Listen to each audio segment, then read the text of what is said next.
Dictation 100 शब्द प्रति minute 5 second बाद शुरू।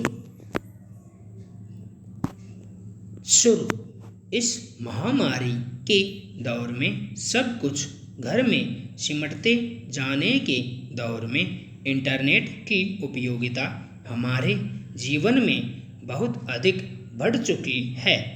घर गृहस्थी के उपयोग का हर सामान अब हम ऑनलाइन मंगवाने लगे हैं। हमारे दफ्तर भी अब मोबाइल स्क्रीन और लैपटॉप पर चलने लगे हैं। यूट्यूब पर एक निजी कंपनी के विज्ञापन में एक ग्रामीण इलाके की बच्ची ऑनलाइन कक्षा देखकर कहती है कि इनका स्कूल गया और आ भी गया, हमारा स्कूल कब आएगा। दरअसल डिजिटल विभाजन आसान शब्दों में इंटरनेट सेवा की विषमता है, जिसके कई कारण हो सकते हैं। सबसे पहले इंटरनेट उपयोग एवं उपलब्धता के लिए संसाधन, नेटवर्क और इंटरनेट की गति पर असमानता को इसका कारण माना जा सकता है। आज सरकार एक तरफ 5G नेटवर्क ला रही है और दूसरी तरफ किसी ग्रामीण क्षेत्र में फोन करने तक के लिए भी नेटवर्क उपलब्ध नहीं हो रहा है। NSSO के एक सर्वे के अनुसार 2017-18 में सिर्फ 13% ग्रामीण इंटरनेट की सुविधा ले पा रहे हैं, जबकि शहर में यह 37% है। साथ ही हमारे पास फोन में इंटरनेट होते हुए भी उसका उपयोग न कर पाना, जैसे ऑनलाइन बिल भुगतान और अन्य ई-सेवाएं लेने में सक्षम न होना साक्षरता की कमी के कारण है। विश्व आर्थिक मंच यानी वर्ल्ड इकोनॉमिक फोरम की एक रिपोर्ट के अनुसार 370 मिलियन विद्यार्थियों ने कोरोना के कारण ऑनलाइन शिक्षा की ओर रुख किया। वहीं हमारे पास उपकरण और नेटवर्क के अभाव में ग्रामीण क्षेत्रों की भी तस्वीर आई है, जहां विद्यार्थी या तो पेड़ पर चढ़कर कक्षा ले रहे हैं बेहतर नेटवर्क के लिए, या फिर अपनी कक्षा के लिए गांव के दूसरे लोगों पर आश्रित हैं जिनके पास मोबाइल है। पंजाब, हरियाणा और तमिलनाडु में राज्य सरकारों ने स्थिति का अध्ययन कर विद्यार्थियों को मोबाइल, टैबलेट और लैपटॉप देने की योजना बनाई है, जो सराहनीय पहल है। लेकिन यह डिजिटल विभाजन क्या सिर्फ उपकरण मुहैया कराने से खत्म हो जाएगा? इसके लिए लोगों को डिजिटल साक्षरता के साथ बेहतर नेटवर्क भी चाहिए। दूसरी ओर कोरोना की वजह से लगाई गई पूर्णबंदी में जब आय के सारे उपाय रुके हुए हैं, कमाई बंद है, तो ऐसे में लोग महंगा इंटरनेट पैक कैसे लेकर कोई काम करेंगे या अपने बच्चों की पढ़ाई कराएंगे। लेकिन इंटरनेट कंपनियां लोगों की मजबूरी का फायदा उठाने में लगी हैं। उन्होंने आपदा को अपने लिए कमाई का अवसर बना लिया है। यही वजह है कि उनकी कुल आय में भारी बढ़ोतरी देखी जा रही है। इंटरनेट के सस्ते दामों और उपलब्धता के लिए नेट पर चर्चा करने के लिए 5 साल पहले एक समिति भी गठित हुई थी, पर उसके कुछ खास नतीजे सामने नहीं आए। आज फिर से एक नए अध्ययन और रिपोर्ट की आवश्यकता हो गई है, क्योंकि एक बड़ी आबादी अब सिर्फ इस पर अपनी पढ़ाई और जीविका के लिए निर्भर हो गई है। अब इंटरनेट हमारे लिए पानी, बिजली जितना ही आवश्यक हो गया है और सरकार को इस तक सबकी पहुंच सुनिश्चित करने के बारे में सोचना चाहिए और डिजिटल विभाजन मिटाना चाहिए। चीन के गुआंगडोंग प्रांत में ताइशान परमाणु ऊर्जा संयंत्र है, जिससे रेडियो एक्टिव पदार्थों का रिसाव हो रहा है, जो मानव शरीर के लिए बहुत हानिकारक है।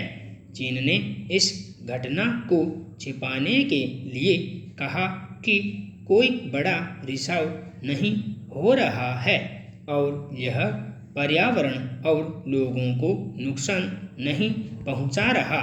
घटना का पूरी तरह खुलासा ताइशान परमाणु ऊर्जा संयंत्र में हिस्सेदार फ्रांसीसी कंपनी ने किया। उन्होंने अमेरिका की डिपार्टमेंट ऑफ एनर्जी से मदद मांगने के लिए अमेरिका को पत्र भेजा और सारी घटना के बारे में जानकारी दी। अमेरिका पहले से ही घटनाक्रम पर नज़र बनाए हुए है, क्योंकि चीन पहले भी पूरी दुनिया को मुसीबत में डाल चुका है। गौरतलब है कि चीन ने कोरोना वायरस का सच भी पूरी दुनिया से छिपाया था, जिसके कारण दुनिया अभी तक संकट से निकल नहीं पाई है। विशेषज्ञों का कहना है कि रेडियो एक्टिव पदार्थ इतने नुकसानदायक होते हैं कि मानव शरीर को अंदर से बहुत हानि पहुंचाते हैं। इनका दायरा इतना बड़ा होगा कि वे चीन के आसपास के देशों को भी हानि पहुंचाएंगे। ये पदार्थ लंबे समय तक वातावरण में बने रहते हैं। इसका समय कई महीनों और कई साल भी हो सकता है। ये शरीर के संपर्क में आते ही उसे नुकसान पहुंचाने लगते हैं। इससे आँख, कान, नाक और अंदरूनी अंगों से रक्त रिसाव हो सकता है और इससे कैंसर जैसे घातक रोग हो सकते हैं। आज अगर महिलाओं की स्थिति की तुलना सैकड़ों साल पहले के हालात से की जाए तो यही दिखता है कि महिलाएं पहले से कहीं ज़्यादा तेज गति से अपने सपने पूरे कर रही हैं। पर वास्तव में देखा जाए तो महिलाओं का विकास सभी दिशाओं में नहीं दिखता है।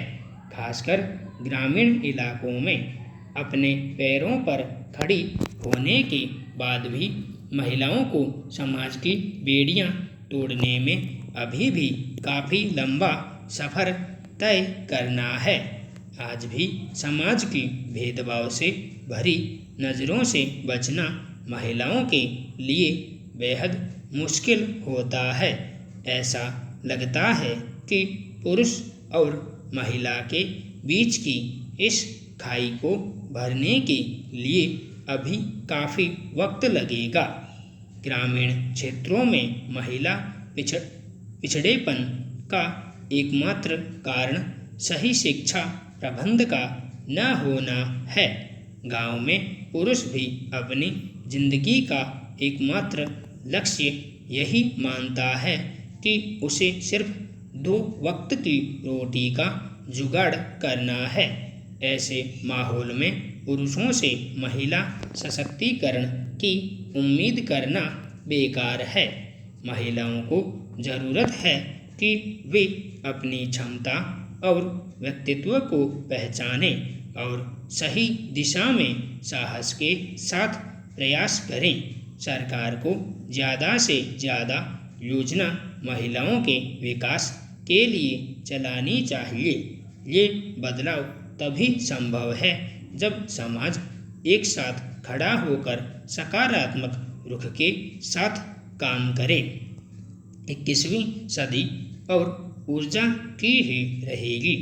आज सौर ऊर्जा का उपयोग कई उद्योग, मेट्रो रेल, स्ट्रीट लाइट, यातायात सिग्नल और घरों में प्रारंभ हो गया है। इसकी लागत कम होती है और कार्बन डाइऑक्साइड और राख का उत्सर्जन भी नहीं होता है। सौर ऊर्जा परियोजनाएं जहां पर्यावरण के स्वच्छ रहने और विकास के लिए आवश्यक है, वहीं पेट्रोल डीजल की मांग को कम कर रही हैं। घर की छतों पर सौर ऊर्जा संयंत्र लगाकर घर की बिजली पैदा कर अतिरिक्त बिजली का विक्रय भी किया जा सकता है। देश में कई स्थानों पर सौर ऊर्जा परियोजनाओं ने कार्य प्रारंभ कर दिया है और कई निर्माणाधीन हैं। व्यक्तिगत रूप से भी इसका उपयोग बढ़ाने की जरूरत है। संपूर्ण विराम।